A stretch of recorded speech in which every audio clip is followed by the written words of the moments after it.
Okay, and we are live. So good evening, everyone, or good morning, depending on which side of the world you're in. My name is Matthew Clark. I'm the Graduate Program Director of Chemical and Petroleum Engineering, and I'm going to be hosting today's presentation. Before we get started, I'm going to introduce our panelists. So as I said, I'm the Graduate Program Director for Chemical and Petroleum Engineering. I'm also an Associate Professor in the Department of Chemical Engineering. Going around the circle to my right, we have Dr. Ian Gates, who's a professor of chemical and petroleum engineering and director of the Global Research Energy Initiative, Sustainable Low Carbon Unconventional Resources. And going next, we have Jamie Olmsted, who works in the MENG office. And the next around the table, we have Meredith Conrad, an MEng graduate currently working in the business development part of Keyera, which is one of Canada's largest independent midstream energy companies. Okay, so my name's Ian Gates. I'm a professor in chemical petroleum engineering at the University of Calgary. And I'm going to talk a little bit about, why would you want to do a MEng, a Master's of Engineering? And so if we can go to actually slide number 2, which would be the one just before this one, please. And there we go. So, there are many, many reasons why you might want to consider doing a Master's of Engineering degree, and they arise from the idea of new learnings and new beginnings with respect to career and many things about evolving yourself beyond what you are today. And, there's so many things that are happening in this world, within energy research, within chemical engineering and material science, in biomedical systems, pharmaceutical systems, and other things where, the world is rapidly evolving. And so, the incentive to take an MEng course and to complete such a degree, it's motivated by the idea of improving yourself, to learn new skills, to create new skills where maybe you pivot. So maybe you've been in an industry for many years and you want to pivot out of that industry, or it's something that you learned in your undergrad program or while during your job, and you want to get into more depth in that area. So an MEng degree fulfills those types of goals. And, so there's upgrading the skills, there's how to basically go beyond what you know so that you stand out in your job. You have new expertise which can contribute to your skill set in your existing job or to get a new job. And also in the idea of really developing your professional skills with respect to leadership and team working and other things like that. There's all of those types of skills that come out of doing an MEng. And also if we're in Alberta, so within Canada, if you want to be a professional engineer, certainly an MEng can help you on the path to getting a professional engineering designation. Could you please go to the next slide, please? So the thing is, there's different options. So there's not just one fixed format for how we operate our Masters of Engineering program. There's a diverse set of programs here, and it's a constantly evolving set of programs as we try and improve the offerings for the needs of today. And so the thing is that, we have full-time options where students are 100% focused on doing their courses, and we have part-time options where you can do it over a longer duration and then take courses as you see fit and fitting within your life and your work life, your family life, and all those things. One thing about an MEng program, there is no supervisor, so you don't have to get a research supervisor to agree to take you as a student. Being a course-based degree, it's mainly focused on taking courses. So these are courses which will help you with respect to how you want to grow. And there's many options with respect to those courses. And also the thing is that our graduates, when you look at the graduates from our program, where do they go? Well, many of them end up in industry and they evolve their careers further. And, and in fact, some of the things I've done, even within the context of my life, I have former MEng students. I remember teaching courses 10 years ago who now work in companies where we actively do research and work together today. Okay, next slide, please. So there are two basic programs in the sense of, I wouldn't say two approaches to how the Masters of Engineering degree is done. So one is what we call a course-based, or just think of it as the regular program. And in there, you're going to take 10 courses, of which 6 are going to be 600 level courses. So those are graduate level courses, and the remainder 4 of them can be 500 level courses or senior undergraduate courses. With respect to subjects, the topics in there are quite varied. So you can petroleum engineering, reservoir engineering, and all the way to chemical engineering, heat and mass transfer, fluid flow reaction engineering, thermodynamics, and even material science and so on. So there's a huge number of courses that you can take while supporting a course-based program. And the thing is, in that one, you can take extended amount of time to do that. So it fits your life, right? So the focus on that program is something that will fit your life with respect to your work activities, your family activities, and other things. And then we have accelerated programs for those that want to really focus in on the program and get it done in a timely manner. And so those are essentially programs where there's a very clear pathway of a set of courses to essentially build your program. And right now we have an offering in this cohort-based program, which lasts 8 months in petroleum engineering, but in the next year or so, we'll be enlarging that program to other specializations, including chemical engineering and other programs. I'll let you now go to Matthew, please. Okay, thank you, Dr. Gates. So as Dr. Gates was mentioning, we have many parallels, possible streams for the MEng in chemical and petroleum engineering. If you take an MEng in chemical and petroleum engineering, you have to choose one of a handful of specializations. We have the chemical engineering specialization, petroleum engineering specialization, energy and environment, and reservoir characterization. Now, the chemical engineering and the petroleum engineering are pretty self-explanatory to those who are here, but I will elaborate on them a little bit shortly. Energy and environment is a mixture of environmental engineering as well as some energy engineering. So looking at renewable energy, looking at some various aspects of environmental engineering, such as air pollution, water pollution. Reservoir characterization is somewhat tangential to petroleum engineering. You can think of it as, I don't want to necessarily say an advanced version of petroleum engineering, but a somewhat specialized version of petroleum engineering that gets you exposed to the reservoir characterization aspect of it, where you're looking at, for example, the geostatistics and the reservoir simulation. So regardless of which specialization you're taking, there's a number of courses that the department offers, and this list up here is just a selection of some of the ones that just came to mind. So if you're in environmental engineering or chemical engineering, for example, you might want to take wastewater treatment, machine learning. We have a course related to machine learning and the energy engineering. Our petroleum reservoir simulation course is a very highly regarded course, which is often taught by a world-renowned expert in that field, Dr. Chen. We've got courses in air pollution. We've got a very unique process simulation course in which you would actually get to design and build a process simulator. Drilling courses, geostatistics, and then we've got courses that touch on the core chemical and petroleum engineering fundamentals, such as thermodynamics, mass transfer, electrochemistry. You can also take some of the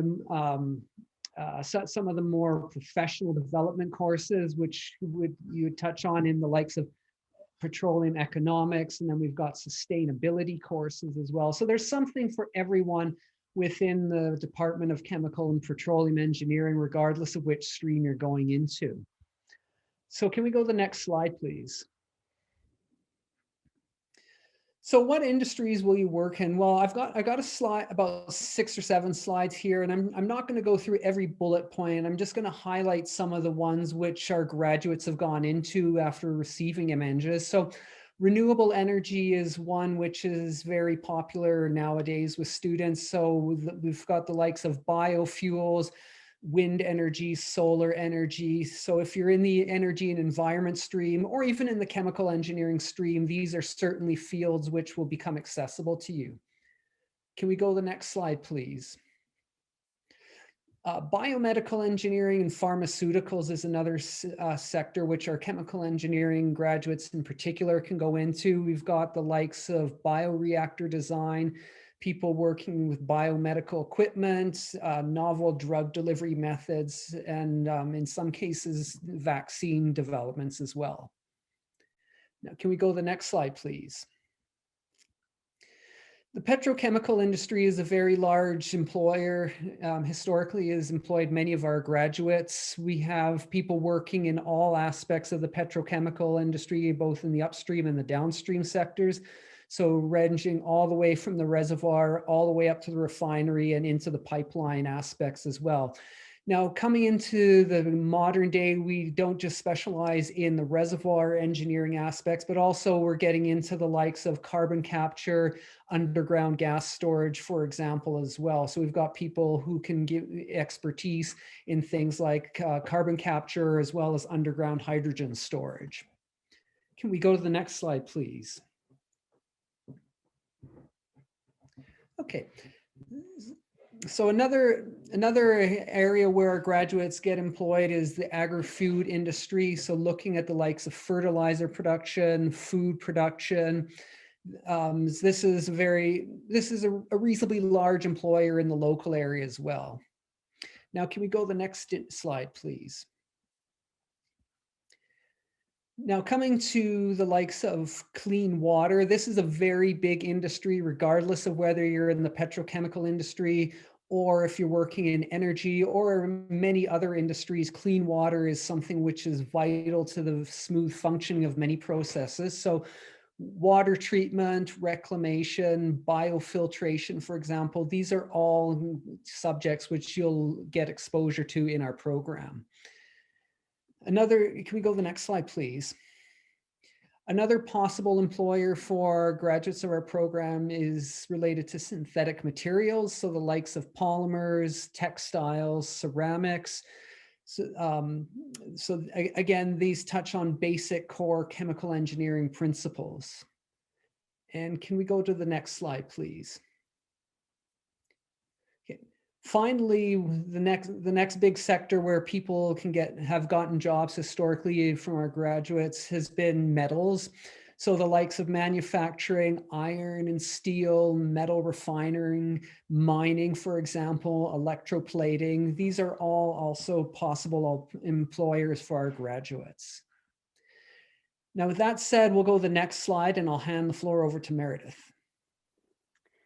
Thank you, Dr. Clark. I just wanted to take a couple minutes and talk a bit about my experience with the MEng degree and a bit about the career and where I'm working now. So right now I've been working in the engineering field for about 10 years. I'm a licensed professional engineer and I got my MEng from the University of Calgary in 2018.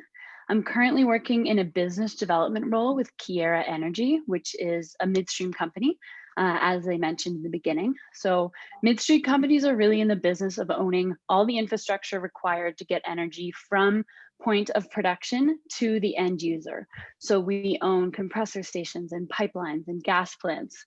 We own frac towers and underground storage caverns. It's really a chemical engineer's dream because you get to work with all these different pieces of large infrastructure and pretty much use everything you've learned in university. My job within the company is to manage the business of some of these large pieces of infrastructure. So Keyera likes to hire engineers to do these jobs because we understand how everything works and we understand how to keep things running for the business. I've been in this role for about 2-3 years. Prior to this, I was actually working in the power industry. I was building power plants. So I was with a smaller company that built power plants to convert flare gas to power. We did some biomass plants. We looked at wind and solar investments. And we looked at combined heat and power and cogeneration. And it was in this time, I was probably about 2-3 years out of school when I joined this company. And I started to realize that there was probably a knowledge gap left over from my undergrad. You know, you get into 4th year chemical engineering and the courses are just starting to get good because they're starting to get exciting.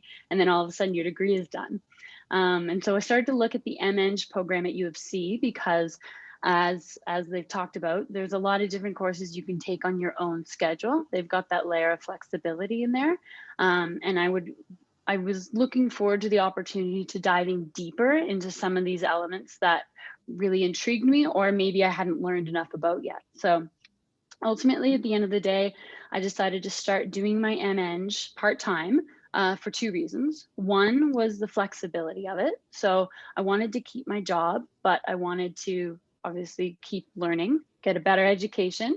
And U of C gave that flexibility. I was able to do my whole degree with evening courses. I never had to take time off work, and it really was very synergistic with the career I was working at the time. The second reason I decided to enroll in the program is because it was very highly regarded downtown. And by downtown, I just mean within industry here in Calgary, but also with really cities across Canada. What you'll notice about U of C is that a lot of the professors are very ingrained with industry, and a lot of the research they're doing, or maybe side jobs they're working, are actually for big energy companies or mining companies, or really any of those industries that Dr. Clark covered there on the last couple of slides. And so it was because of that, I decided to enroll. The first two courses I got to take were natural gas processing principles and natural gas processing technology, which doesn't sound exciting, but it's actually really cool. I got to spend a whole year diving into how a gas plant is designed and built, and how to troubleshoot one and how to operate one. I got to take a couple other courses that were really exciting. What stands out to me was petroleum economics, which Dr. Clark had mentioned on a previous slide, because we really don't get a lot of that in your undergrad. Like, it was just an opportunity to dive deeper into something that's so important to understand, really, no matter what industry you're going to work in. It's important to understand how the economics of that tie together. I got to take a project management course towards the end of the degree, which was very helpful in my current role now, where we have teams of project managers that I get to work with every day, and it's very helpful to be able to speak their language. So it was a really positive experience for me. It certainly helped my career. It helped me land the job I'm in today. And I guess the last thing I would say about it is that across Canada, the place to be for chemical engineering is Calgary. So it only makes sense to do the degree here at the U of C, because there are a lot of chemical engineers employed in this city. So with that, I guess it's back to you, Matt. Great, thank you, Meredith. We're going to now switch gears, and we're going to talk about the University of Calgary in general and living in Calgary. So the University of Calgary is one of Canada's largest universities. We've got, as you can see there, 3,500 undergraduate students in the engineering faculty, and roughly 1,400 graduate students and 170 faculty. With this, this large number of faculty comes strong ties to industry, as well as you can see, $30 million in research funding. And the strong ties from industry are advantageous with students.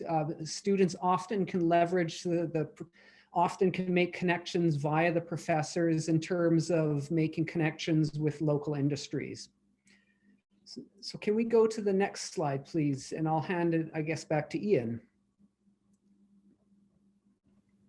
Yeah, so, in many areas, Calgary is leading, with respect to, especially because we have massive oil and gas industry and petrochemicals industry here in Alberta, but also really in more broad view, petrochemicals, energy research, material science, and so on, and rapidly growing biomedical industry, as well as a data science industry. So there's a huge amount of things that are going on. So when you look at the University of Calgary, with respect to its research, it's very linked to industry and to how it's, solving relevant problems and training our students to be able to handle those problems as problem solvers, critical thinkers, and so on. So right now, when you look at Calgary, and if you were to look at the website and look at the type of research that we do and how the links are with industry, you'll find that a lot of our research is motivated by industry and is partnered also with industry. The next slide, please. I guess I'll continue because I'll do the next two. So yeah, so Calgary, you know, it's the engineering headquarters for Canada. So we have the highest density of engineers in Canada in one city here. And, you know, so there's a massive population of engineers that work and breathe engineering, and not just for Canada and not just for Alberta, really for the world. We have engineering teams in companies that work for global engineering corporations that work on projects across the planet, solving all kinds of different and designing all kinds of different equipment for all kinds of different industries. So Calgary, definitely among the number one, is a beautiful city to live in. Amazing summers, blue skies, green, and mountains right next door. An amazing place to live. And you know, I have to admit, you know, I've been here since '81, and I've lived in a few cities since you know, being in Calgary from that time, and definitely love Calgary for all of its outdoor pursuits, its adherence to nature. The water tastes wonderful here, and the sunshine is awesome, even in the winter. So we do get cold winters, but that blue sky is amazing. So Calgary, a wonderful place to live. You know, with respect to Calgary, you know, there's a huge amount of things that are evolving in Calgary. So right now, yes, energy is changing. The nature of energy, the nature of how we think of energy is changing. And, you know, of course, Alberta and Calgary in particular, and the University of Calgary is stepping up to the plate and trying to understand, you know, how to do this in an effective way that works within the current context of business. You know, so that is to do it in a way where it's both economic and also reasonable, and yet is, you know, it's affordable, and it lowers carbon emissions and other things. So Calgary is an immense amount of energy. There's an immense amount of energy with respect to how things are transitioning, you know, not just, you know, with respect to moving to renewables, but also within even fossil fuel itself. So, you know, many of the energy transitions we see are within these energy industries, and you see huge amount of technological change within the oil and gas industry. And one thing about an MENG program that is so you know, attractive is that it brings you up to date with a lot of those trends that are happening, and you know, the changes that we see, how the digital science world is changing how we think of energy and fossil fuel, renewables, and the integration of the entire thing. So Calgary has an immense amount of research and discovery and innovation, and it's continuing. And I believe I'm handing it now to Meredith, is it? Or am I doing this one? Sure, go for it, Ian. Okay, I'm going to do it. so I'll just so the thing is, you know, with respect to the training that you get in your MEng, you're definitely learning the latest and the greatest, the state of the art of where these where, you know, the chemical engineering or the petroleum engineering research and science and technology is. In all of our courses, we use the current state-of-the-art simulators for our work. You know, we also, in anything that has to do with industry, so in many of our grad courses, we include industry components. So we have industry speakers that come in and talk at some of our lectures. And certainly there's a sense of, you know, that making sure the students are aware of what is happening, because industry is changing so much. Now, it's an internationally recognized degree, so U Calgary is fully accredited, and certainly everything you do would go towards your PEng status, your professional engineering status within Canada. Our fees are very competitive globally, and so, and also living costs. We're a very affordable city within Canada and within the world, and a beautiful place to be. And our facilities, and you've seen probably in some of the photos within these slides, our engineering building, the new part of it is less than 5 years old. It's about 5 years old, and it's an amazing facility for learning and teaching. And of course, we're using, in this day and age of COVID, all kinds of tools to do remote teaching to enhance learning. And also the other side of it is there's an industry that surrounds us that is rapidly changing. And, so there are job opportunities there for especially folks who want to pivot or learn more or specialize and grow their career options. And now I'm going to hand it to Meredith. Thanks. Yeah, I mean, so career success, we've touched on this a bit, but Calgary does have the highest concentration of engineers in Canada. I've worked in a couple other cities and I can tell you, you just feel at home being in Calgary because everyone's like you, because we all have that engineering background. There's also a huge tech market here. The number of tech companies coming out of Calgary that are just growing right here in Calgary and raising a lot of money and hiring a lot of people has been great as well. And I think they start here because there's just good talent in the city. So it's just a great place to be, highly educated and skilled workforce. And as we've touched on, it's really just the epicenter of energy here in Canada. So Meredith touched on all the tech companies and all the innovation which is within Calgary. And as a result of that, the University of Calgary, in its relatively short history, being only a university since the mid-1960s, has become one of the world's top 200 universities. It's one of the highest ranked research universities in Canada. We've got a large number of research chairs. And as you can see, in 2017, for example, we had 360 new inventions and innovations. Or sorry, that's since 2017. Can we go to the next slide, please? Now, the University of Calgary is a fairly large university. We've got a total of 32,000 full-time students, and it's spread out over 526 acres of campus space. And the main campus has a large amount of green space, as you saw in the previous slide.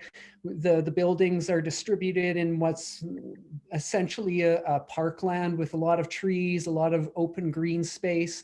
We have a lot of playing fields. We have a large recreation center. For example, we have a weight room, a very big weight room. We have an Olympic-sized swimming pool. We have indoor running tracks, and we're probably the only university in Canada. In fact, we are the only university in Canada that can boast as having its own indoor speed skating rink. So when you're in Calgary, in addition to gaining your international work experience that you might gain from your internship, you can take a break in one of our fantastic recreation facilities. So I'll hand it over to Jamie now for the next slide. Hi everyone, so I'm going to kind of touch on our admission requirements for the MENG office as well as like living on campus. More recently, we just built a new Crow's Nest Hall. This is a beautiful building. There's a Starbucks right downstairs, so you can just zip on down to get your coffee or tea. We also have family residences. So we have a selection of townhouses that are right on campus for any of our students that have families that they're bringing with us from overseas. Next slide, please. These two links, if you guys want to take these down, are kind of essentially a cost of living calculator. So you can put into there what you're looking to get the cost of for living in Calgary.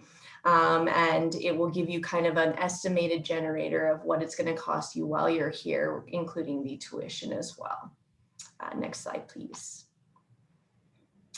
So we do have an international student services team. They can be contacted via email for any type of inquiries you have related to visa, study permit, arriving currently with this pandemic. We have like quarantine plans. So the ISS Center can help you with all these types of inquiries. They also do a lot of workshops in regards to international students. So it's very helpful when you're trying to obtain your visa. They can help you with questions in regards to your application. Next slide, please. So this is the deadlines for our programs.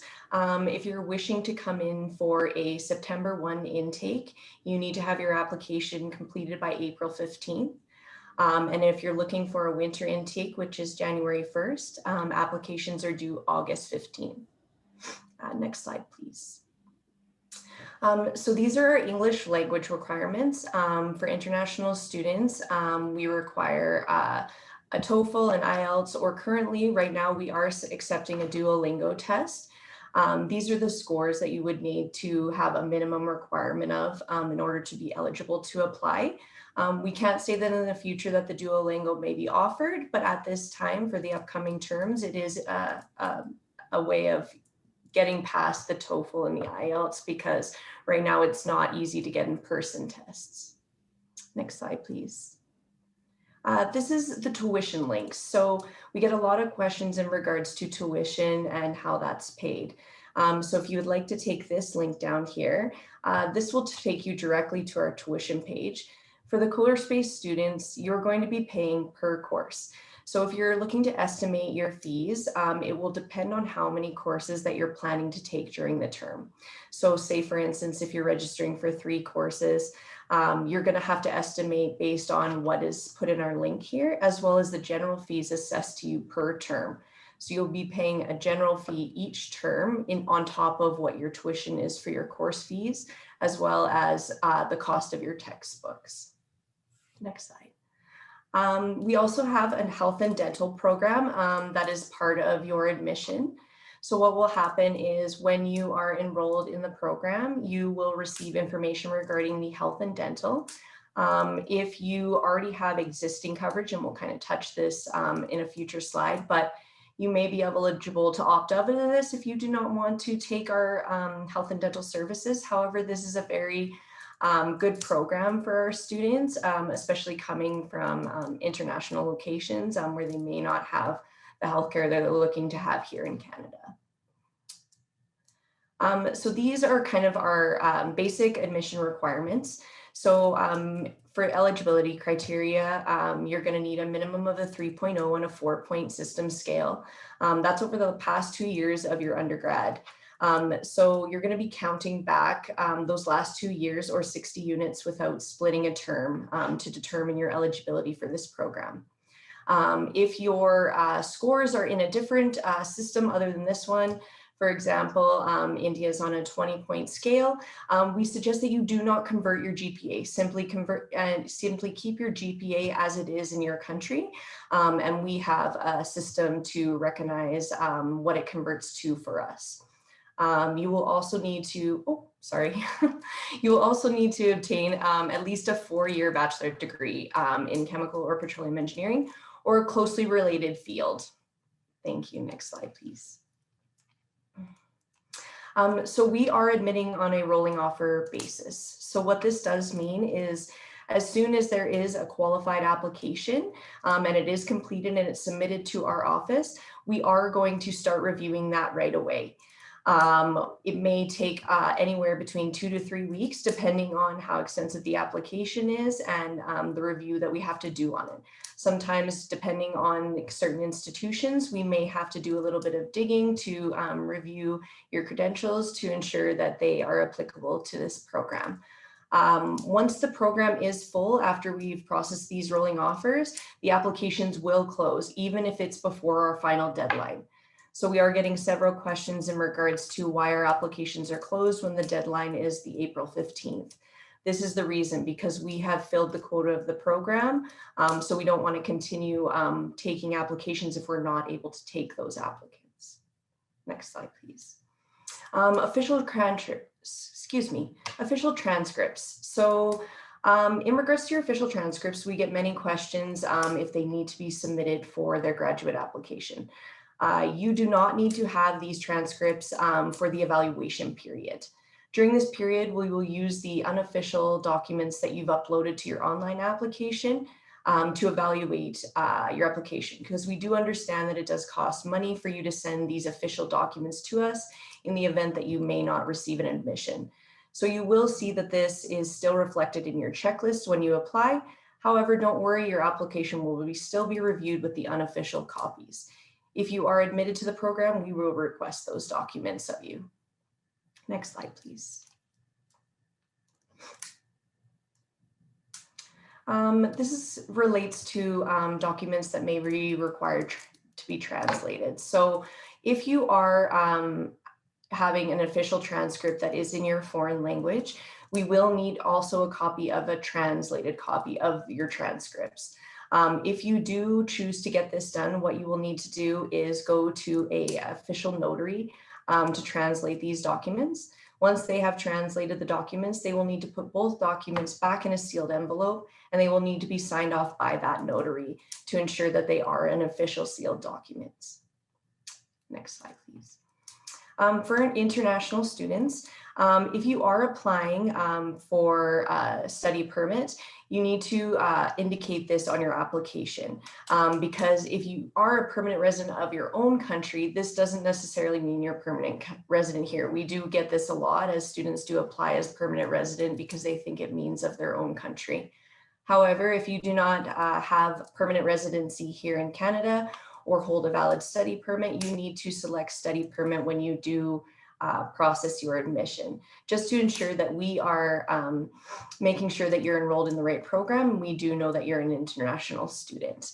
You can actually take that email down at the bottom of the slide there for more information on some of these international requirements. Next slide, please. And now we're going to go to the Q&A session. This will be with all the panelists, and Matthew will kind of lead the charge here. All right. I'm going to open the floor to questions to the attendees. Feel free to either type your questions in the chat, or if you want to make yourself visible, certainly feel free to do that, and we'll just open the floor to any questions you might have for any of the panelists. Why should I come to U Calgary for my master's over another uni? Who wants to take this one? Dr. Gates? Well, it depends on you know, what you want to do, but certainly with respect to engineering and with respect to chemical and petroleum engineering, and you know, given the rich industry base we have here in Calgary, it makes a lot of sense to do a Master's of Engineering here in Calgary, because, you know, a lot of what we do, our courses and our interactions are rooted in industry and application of what we're teaching. So there's certainly that base there. And the other one is the potential for jobs after that. So, you know, that would certainly make a strong case for coming to Calgary rather than to other schools. I see in Q&A, can mechanical engineers enroll in this program? How about Matthew? I'll hand that to you. Yeah. Okay. I was just typing the answer, but since you put me on the spot. So with regards to mechanical engineers can almost always get direct admission to certain specializations, particularly petroleum engineering, energy and environment, and reservoir characterization. Now, for chemical engineering specialization, it's usually looked at on a case-by-case basis. Some mechanical engineering programs have adequate coverage in the necessary undergraduate courses. Sometimes they don't, and if that is the case, what happens is then you would have to do a few undergraduate classes. Now, in the case of mechanical engineers, if you did have to be assessed, we call them makeup classes. Typically, it's only one or two that you would be missing from your undergraduate career. Usually, mechanical engineers have a pretty easy time to get into the program. It's usually similar enough to chemical engineers that it can be almost always direct admissions. Okay, I see a question from Meredith. So Meredith, can you tell us how hard it was to get your job? And what is the difference in reputation between MEng and a master's degree in science? So maybe I'll answer the second one, and Meredith, you can talk about the job part. Sure, yeah. So, I mean, you have to work to get a job. Everyone always is surprised at how hard it is to get a job, regardless of industry, regardless of what you're doing. It takes a lot of work. It's almost a full-time job in and of itself. But going through a program like this gives you the skills and the confidence to apply for the jobs that interest you, right? So for this job, it probably took, I don't know, 6 months of searching and applying to other things and talking to different people and using my network. Fortunately, my network was bigger because I had gone through this MEng program and I had met other working professionals who were doing things part-time. and eventually ended up where I am now. I can say that the couple people I work for have explicitly stated that they like that I have my master's. It speaks to the level of technical education I have, especially in a business development role. So that's been helpful. But at the end of the day, you got to do everything you can to prepare yourself to get the kind of job you want. Okay. Now Meredith made an important point that about being networking, but she also brought up that if you put in the effort, it can pay off. And I want to add to that an experience that I saw in one of my groups. I recently had an international graduate student come from Venezuela. He knew no one in Calgary, but he made it his mission to meet people and to network. And by the time he was done his program, he had a job lined up. So it's very important. Now, the next question that was in the chat, I'll answer, and this is the difference in reputation between the MEng and the Masters of Science degrees. Now, I don't think to most people working in industry, there's going to be necessarily a difference in reputation between the two degrees. What there is, though, is they, in some respects, they give you different options in terms of career options. Now, both of them do have a lot of overlap. A lot of people with a Master's of Science go into similar jobs to what Meredith's working. Where the Masters of Science differs is that it's also seen as a stepping stone into a PhD, whereas typically a Masters of Engineering is what we call a terminal degree. People typically don't use it as a stepping stone into a PhD. So a Master's is something which a Master's of Science is a degree path that you would take if you're interested in research. Okay, let's see the next question. So next question, how well does this program prepare you for a leadership role in an organization? Now I'm going to bounce this one back to Meredith since she can probably yeah, it definitely helps you prepare for a leadership type role because of a couple of reasons. One, it gives you really the technical backgrounds to stand on, right? And it gives you the experience you need to know what you're talking about. But two, I always joke, it taught me how to multitask. And if you want to be a leader, you've got to juggle a lot of different priorities. And taking a degree like this, like it's not an easy degree to have. So to put yourself through this, whether it's part-time or full-time, takes a lot of good skills, and that's highly transferable to a leadership role. Okay, thank you, Meredith. Next question is, are exceptions made for the 3.0 GPA if you have a lot of work experience? So if you have a lot of work experience and your GPA is slightly below the 3.0, we can certainly make exceptions for your entrance GPA. Again, those have to be looked at on a case-by-case basis. So if that was the case, you would want to contact me or contact the MEng office before we even look at your application. I can certainly give you an assessment before you go and submit something.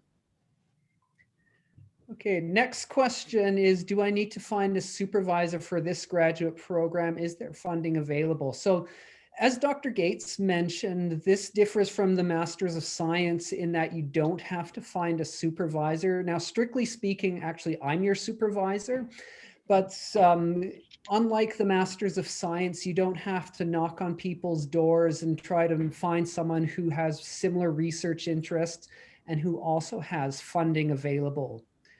Regarding funding, these are typically self-funded positions. Students take them on their own. So because there's no supervisor involved, it's very seldom is there funding available for the MEng. Now, Jamie, you can probably speak on the current state of scholarships. I think there are a few that Canadians can apply for.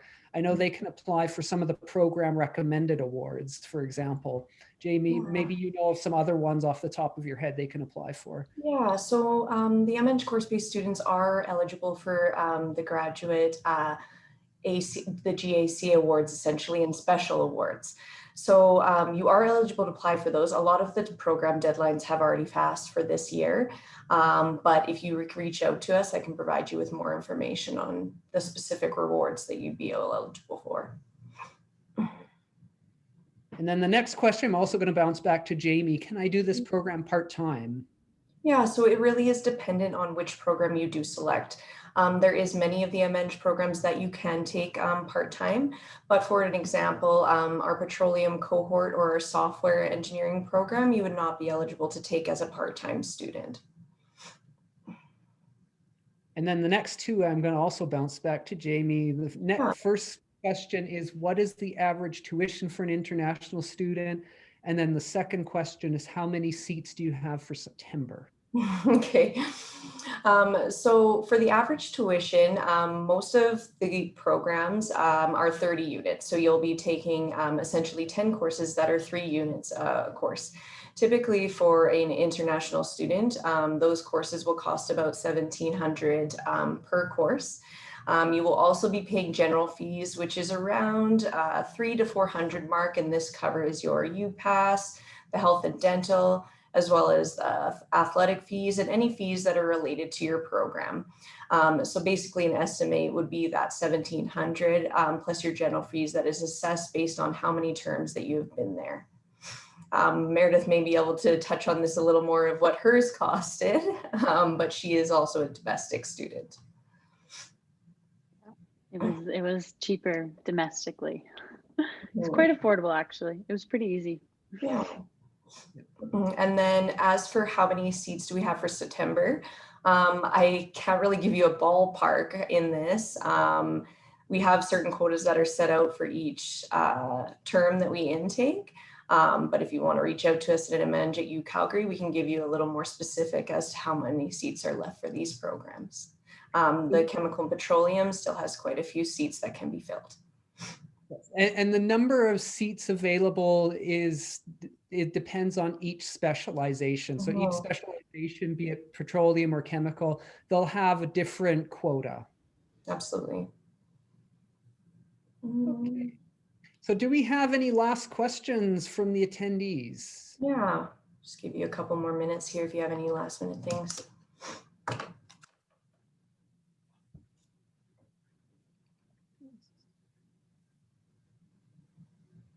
Okay, so I'm not seeing any last questions. So with that being said, we'll wrap the, oh no, there is one last question. This is like teaching.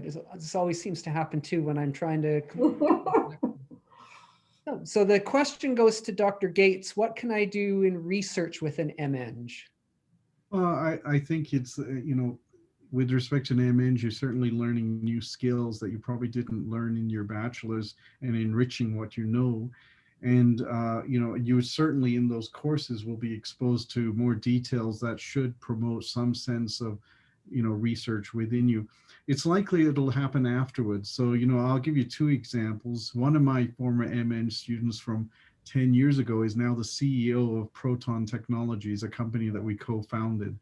And so he was a former MEng student who we just got to know each other quite well through time, and through our interests. We're very interested in hydrogen and other things. And through that, we formed a company, and now it does all kinds of things, and it's emerging and growing every day. And another one of my other MEng students, we actually started working together out of an MEng course on reservoir simulation. And from that led to a consulting business that led to a bigger business that we sold to Schlumberger in 2013. And since then, we're on company number 4. So the thing is, what I'm really trying to say, the point is that an MEng is something that enriches you, that opens doors for doing all kinds of things. And it may be not pure research, but the thing is, it may be applied research in the sense of an industrial setting where you will design things to solve technical challenges. And that's what keeps us all going in what we do. Okay, thank you very much, Dr. Gates. So we're going to wrap things up on that note. So again, I'd just like to thank the panelists. So Dr. Gates, Jamie, Meredith, as well as the members of Schulich School who were in the background organizing and making everything go smooth. And again, if any of the attendees or any of the people watching the recording of this have questions, certainly feel free to reach out to the MEng office at the Calgary. Jamie, perhaps you could repeat the email address? Yeah, absolutely. So it is just MEng at ucalgary.ca. So definitely reach out to us first and we can facilitate your questions. Absolutely. Excellent. Thank you very much, everyone.